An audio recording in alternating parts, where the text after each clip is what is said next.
Hello, I'm Hannah, and this is Hannah's Books.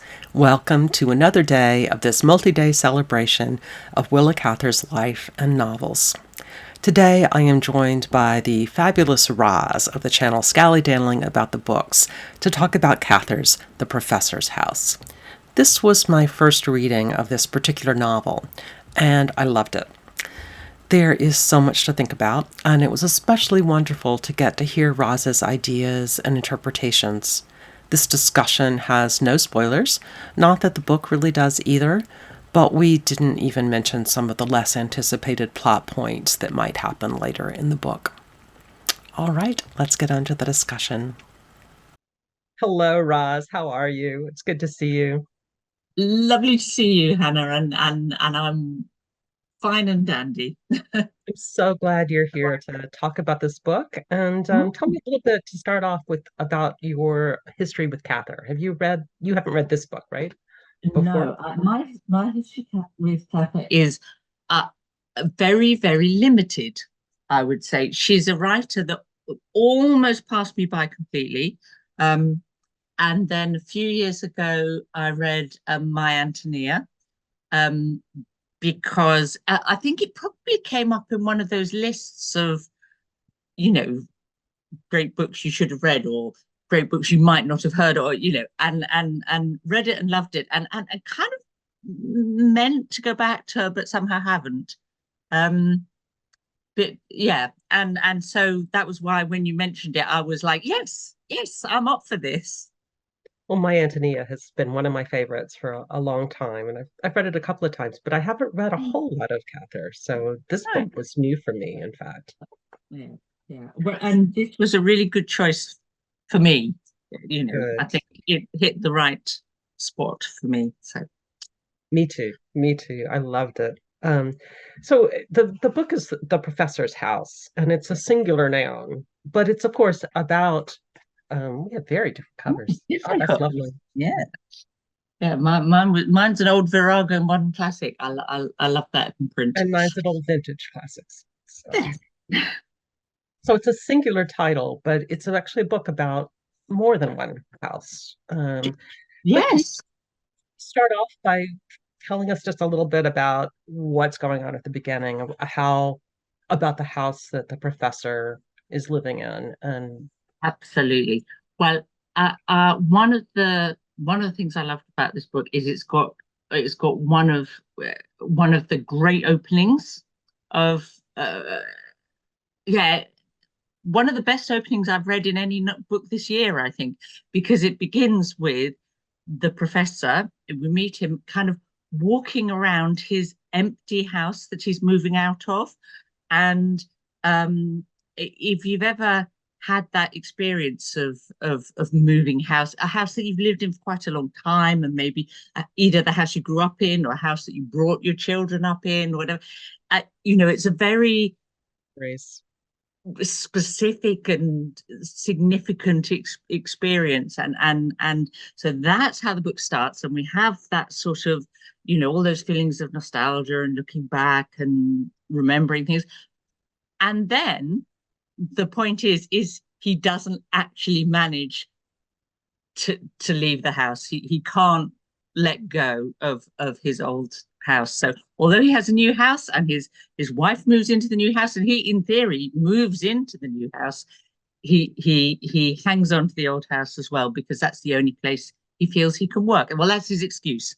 But he needs to And I complete think it his. is at least partly an excuse. I mean, he Hmm, feels so connected. He feels like that's yeah, where life brings him meaning. yeah, yeah. And Um, I yeah. think you're So right that there are all the memories there, but given that some of those memories are memories with his wife and his wife isn't there, can you talk a little bit about his relationship with his wife at this point? It's well, I, complicated.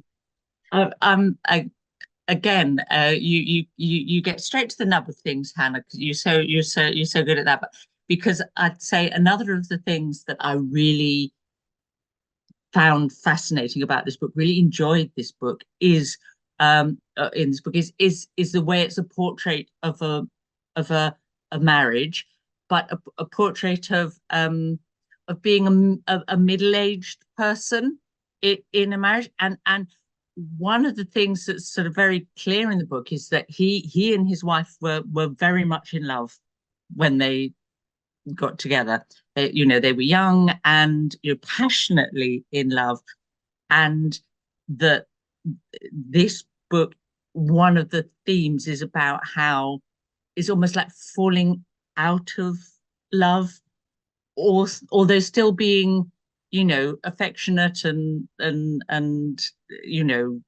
concerned about your partner, but falling out of love, which I found really interesting. I think you and I are both people who didn't fall out of love in our marriages, and but it was as it would it really succeeded as a portrait of that. I was I'm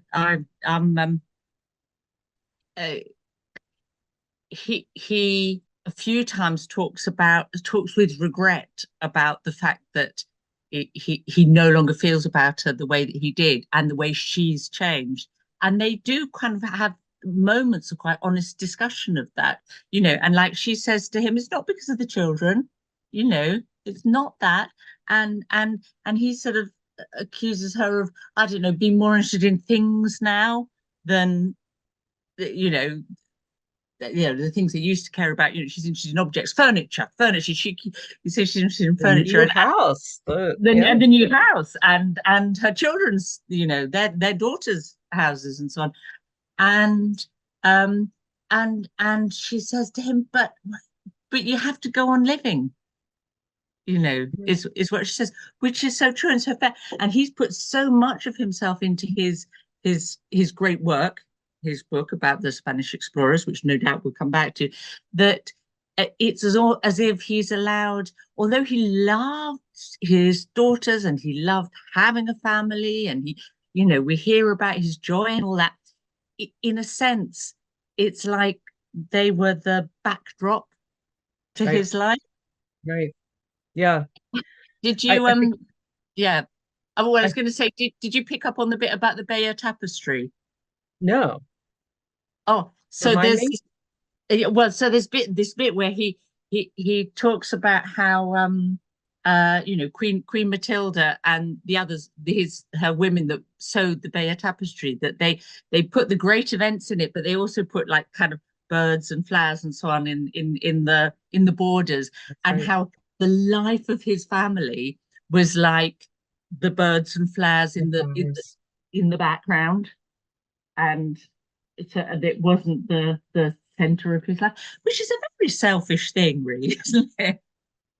There are a remarkable number of moments in this book where I think he's really quite selfish, and that he thinks of himself as so above the materialism that he accuses his wife of and his Yeah. daughter of.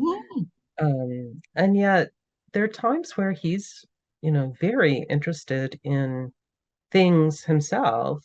Oh, Um, yeah. can you figure out any way to how to how does he do that? How does he rationalize his own Well, pleasure in yeah, I things? mean, I think, um, well, I have two thoughts about that. One is that people aren't rational, so it's like what he purports to believe and what he actually, like there's a really interesting section where he has a big moan about how rubbish science is and how it's sort of ruining the human race and making us all materialistic and not think, we've lost the joy of, the things that religion has done for human, I don't know, sense of awe and wonder and their place in the world. But he's not religious himself. He doesn't actually believe that. And at other times, he's really quite enthusiastic about the, science and Mhm. experiment and innovation and so on. So he's just, he's a human being who's contradictory, which Yes, is yes. rich and lovely, isn't it? Yeah. Well, there's actually a remarkable amount about commerce in this book. That between, buying the new houses and furnishing the new houses, both his own house, but also his helping his daughter Yeah. furnish hers. Um, well, because the other thing I was thinking about, that sort of dichotomy, being pulled in two directions that you see in his character. Like, I wondered, and you know a lot more about her than I do, but and one shouldn't always attribute everything in books to the author's, life or experience or values. But it felt like maybe she's with someone who was pulled in two directions, in a That's really similar way. fascinating.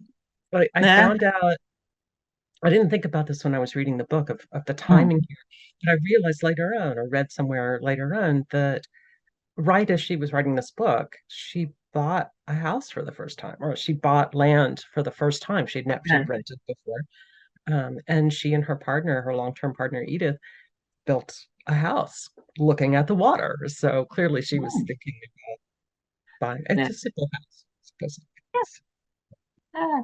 And she, the flavor you get from her books is that she likes to look back to older times, and that might have been better times, and that maybe, sort of disapproving of elements of modern life and consumerism and so on, and expresses that through the professor, but yes. On the other hand, like, she lived in New York for decades, didn't she? She's not. Yeah. Right. So it's not straightforward. And I think, a lot of times when the professor says he doesn't want to go out and buy things and stuff his house with things, he's thinking about the purchases. And somehow when people give him gifts, whether it's turquoises and pottery or fancy hotel stays, that's all generosity and connection. And he's somehow, I mean, he doesn't seem to recognize that Yeah. profiting from, somebody else's paying for it doesn't seem to Yeah. matter. Doesn't he? Suddenly he doesn't mind. Yeah, but he won't buy himself a new stove Right. for his study where he works. Yeah. Well, we were talking, you were talking about how he falls out of love with Hmm. his partner and with his wife.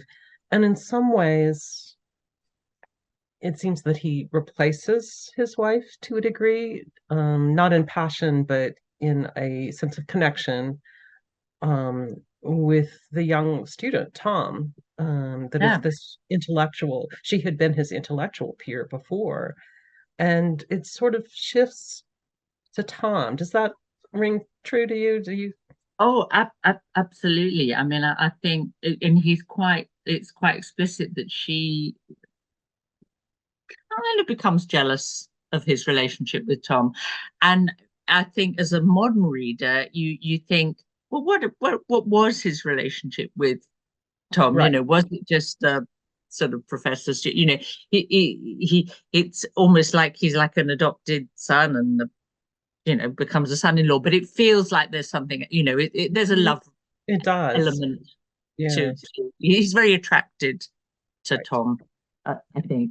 Yeah. Yeah, I think that too. We don't get any hint in the book that it's a sexual relationship at Oh, all, no, no, but not it's at all. clearly an emotionally more resonant relationship than we would Yeah, assume would happen between a teacher and a student. It was not yeah, as simple as yeah, that. yeah. And Tom changes his life in all sorts of ways, Yes. including having the money to do some of the things that happen in this book. Mm. But it's because of Tom's um, uh, invention or technological Yeah, advances that allowed yeah. for invention. Yes, it's always a bit vague about what this gas is and how it works. So we don't have to worry about it, Right, do we? But that's where the the the patent for that is where the money comes from. Yeah, yeah. right. That goes to So, his daughter. Yeah. so Yeah. uh, I find it interesting that Cather so frequently uses um, male points of view, perspectives. And in this case, we have two. There's a second section, very much written in Mm. Tom's voice. Um, do you have any thoughts on why authors might choose to do that, to choose protagonists and narrators sometimes that I, are. I know it in a way it seems surprising, and yet I suppose it, I mean like if you want to say certain things, it may be easier to do them through a male character, you know, because of the options that that male character has. You know what I mean? She didn't want to write. Oh, I've forgotten the wife's name. Lillian. That's it. She doesn't want to write Lillian's story, does she? She's Right, not interested in Lillian's story. right. She's interested in St. Peter's story.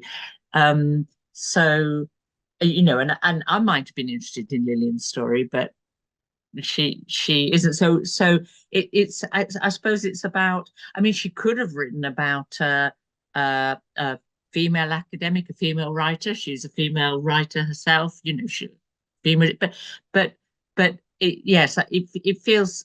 I don't know why do you think, she does it? I don't know. I think in Catherine's case specifically, it may be partly because of her sexuality, that there definitely are biographers, at least, who have speculated that it's her effort to be able to look at women and talk about women with desire Right. without um, having to be blunt about Yeah. it.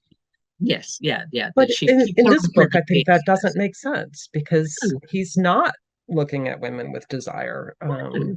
Uh, Not at all. Not at all. Yeah. So yes, it's a bit of a mystery. I mean, I wonder whether that's one of the reasons why this is. I gather this is slightly seen as possibly a problem book of hers.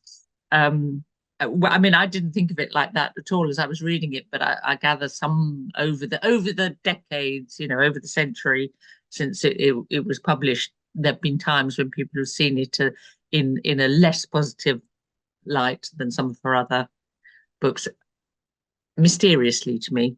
Um, like people didn't like the structure, but I loved the structure. So We let's haven't talk talked. about the structure. Yeah, We've let's got talk about the this section structure. about the house. Actually, to have a book about with interesting structure be about structures is also Oh, kind of interesting. But there, very so we've got the house scene, good. and then we totally shift gears to a totally new setting and a totally new voice. Yeah, Um, yeah. Yes, telling us, we've had this whole sort of something that's a bit like a family saga, I suppose, or almost with not a lot of plot, but a lot of incident, you know. And then we're transported from Michigan. It is Michigan, yeah, isn't it? Yeah, yeah. To down to the southwest to ranches and railroads and mesas and you know, cattle and you know, and yes, a very different atmosphere and a very different environment and suddenly we're in this sort of buddy story yeah, of yeah. A different buddy story. yeah, different buddy story. Possibly an even one that it feels even sort of more of a queer relationship, Yes, although again not sexual, as right. you know. Yeah, yeah. Yeah, and it's this relationship between Tom Mm, and Roddy, one of his friends, yeah, who, over the course of this section, actually have a falling out. And yeah. the end of their friendship feels very weighted too. I think it adds to that sense that this was more than what we might expect in a buddy movie. Yeah, yeah, yeah. I mean, Roddy's kind of.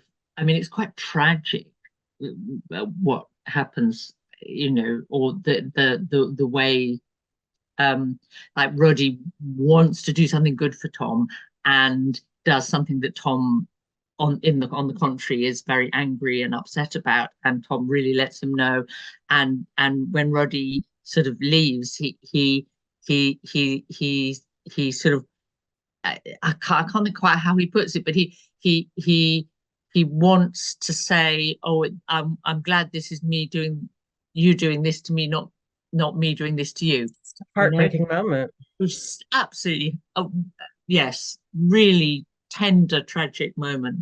Yeah, yeah. So let's just very briefly summarize what happens. Mm. They are walking around the Southwest, and as they're hiking around, they find what is, I'll leave a picture actually of some of the similar ruins in the video. Mhm. What they find is essentially a house built into the walls of the rock.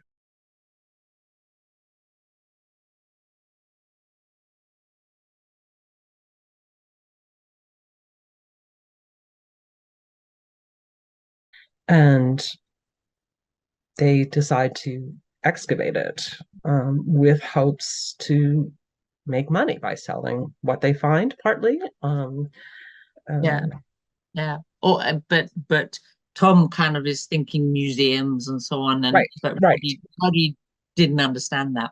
right. Yes, It's Tom wants to sell it to the Smithsonian, the yeah. big federal government's museum, and Mm. and Roddy sells it to the highest bidder instead.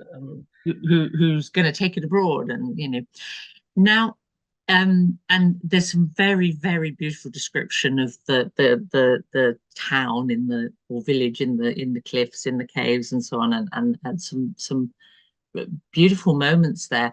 Now, what it made me uh, question, and this is a bit of a question for you because you've read more by her than I have, but I felt like when we're in the Midwest, it's as if it was empty country kind of, and European migrants. You have that feeling. There's no sense that there might have been people living there before who'd been displaced. Whereas down in the southwest, it's like all real. She's writing with apparent sort of respect and enthusiasm about the sort of the culture of the sort of Pueblo or whatever people that were there, and as a sort of this wonderful bit of kind of American heritage that must be protected. I found that really interesting, and I wondered if you'd sort of had any Absolutely. better I find sense of it that than me. fascinating, but I also think she does, it's an area where there's still multiple native populations that are living right there. And she doesn't mention living people. And that's an absence that's kind of shocking. Hmm. Nevertheless, the way she talks about the ancestral Puebloans is so respectful. On the other hand, it becomes the story of commerce again. Hmm. That not only does Roddy sell, but Tom seems to think they have a right to excavate all of this, which is kind of amazing for a non-scientist, but also, that this is an area that people are still connected to. And then he takes, even with the very best intentions and very beautiful language about how this belongs to, all people in America, he takes it to the federal government and the and says this belongs to all of us who don't have ancestors. And it's like, well, Well, what about that's, that? yeah, and I find that just a fascinating. I mean, it's not necessarily what Cather believes. We don't know. It's what Tom is believing Yeah. and what Roddy does. And Yeah, um, but the way she portrays it, I mean, because it there's a kind of the town in the cliff is described almost like a kind of a Xanadu, magical, it's lovely. It's lovely to read, very sort of romantic. And she has the Belgian priests sort of say, oh well, probably they were all killed off by some roving tribe of Indians that didn't appreciate the culture, So it's like, oh well, they were good because they were in this, they built the town, and then there was these other savages, So it's, I don't know, it's hard to just take that as not uh, indicating a bit of, I don't know, some mix in her head between valuing one set of indigenous culture and dismissing another. I don't know. I think it's also really fascinating that she um, makes Tom read Virgil's Aeneid. Yeah. through all of this. And so he's, first of all, it's the start of a building a new nation, but it's Mm. also this link of making this a classical culture in a lot of ways. And Yes. I think when they're talking about the pottery, he said, "Oh, it's just like, is it Crete? The Yes. art on the pots, or just like some classical." Um, Known where or something. Yeah, yeah, absolutely. Yeah, yeah, yes. So Fascinating. it's very interesting, and it does kind of date it, I guess, to her the time she was writing, and like I always try very hard not to sort of apply anachronistic kind of understanding to someone writing a century ago, but it was Right, still right. intriguing. One of the things that I know people kind of debate about her is to what extent she was a modernist writer.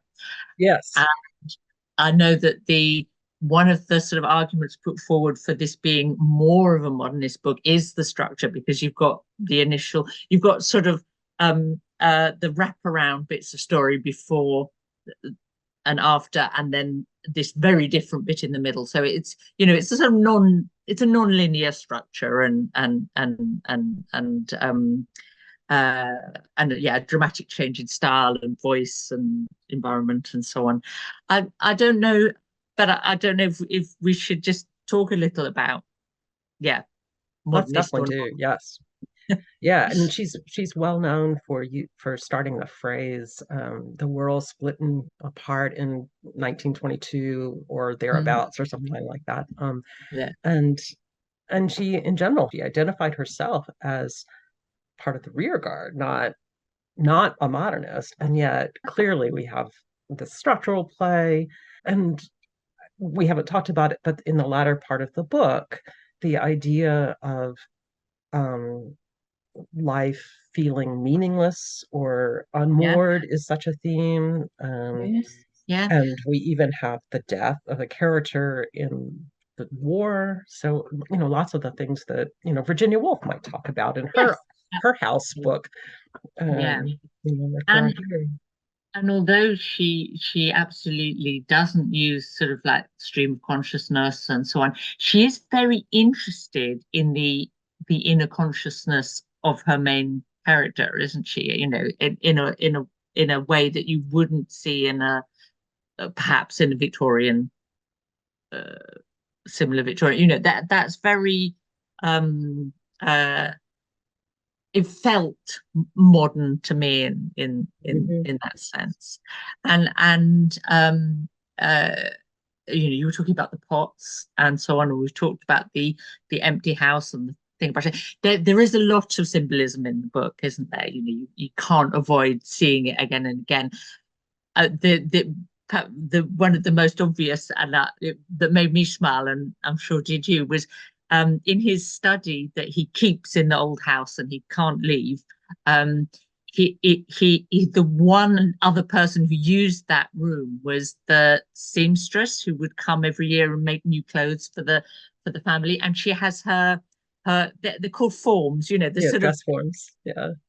yeah, for making that you pin dress, when you're Mhm. making dresses, and he ends up sort of like he won't let her take them away, so they're his companions. So his wife and daughters leave this house, but he keeps the pretend versions of them. That's exactly what it is. It's, yeah, it makes him feel at home, I think. Yes. uh, Yes. Uh, but there's a quite a lot of that sort of thing in the book, not always quite so explicit, I guess. So yeah, which again feels modernist, I Yeah, think. To it does. Yeah. Yeah.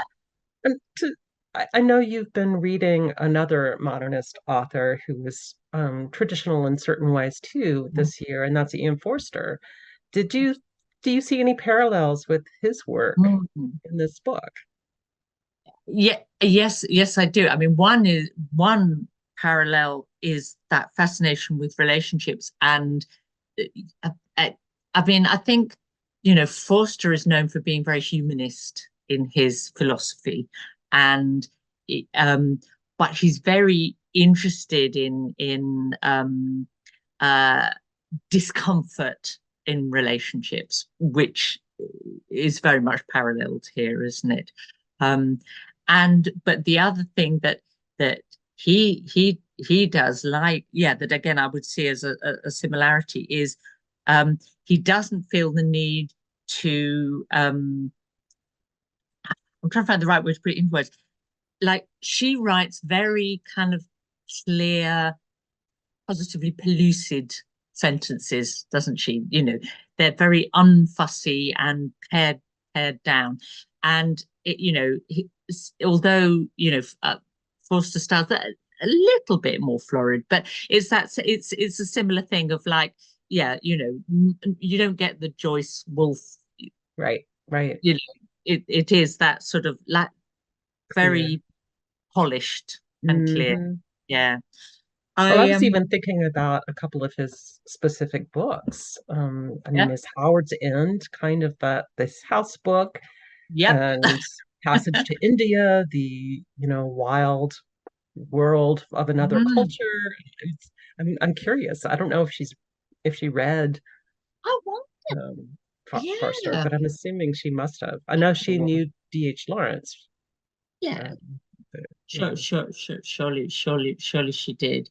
Yes. No, the things revolving around a house, and the like, and relationships in families as well as relationships between in couples was something that Forster sort of wrote about, and sort of, and also underline the unspoken, because that's a thing that he does that she really, but in fact she values. writes about valuing that, Mhm. doesn't she I I I I was reading something to be ready to sort of talk about her, and she wrote an essay about the novel. So I thought I've got to take a look at that. And it's this. She said, the inexplicable presence of the thing not named, of the overtone divined by the ear but not heard by it, the verbal um, mood, the emotional aura of the fact or the thing or the deed.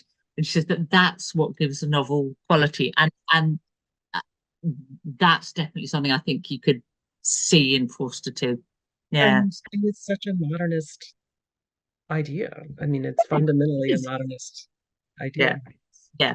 So the fact that she said, I don't, she kind of pretended, she said she didn't like modern things, and, she was on the other side of that divide, doesn't mean that she actually was. It's just, And we're running out of time, but there's definitely a distinction between what is modern and what is modernist, and she may resist one more than the other potentially. Yeah. yeah, I think that's probably fair. And she makes Louis, who's one of the professor's son-in-laws, in many ways the most engaging Yes. character in the book, and yet he is into things, Yeah. and making money and all that, Materialist. Yeah. materialist, but he's just the most Charming and generous. Yes. warm-hearted, yeah, Yes. lovely person in the book. So yeah, what an enjoyable story for all those Yes. contradictions. This has just been lovely. Thank you so much for joining me. And I'm glad you enjoyed the book too. That's You did me a favor, Hannah, as ever. Thank you. Thank you. Well, thank you again.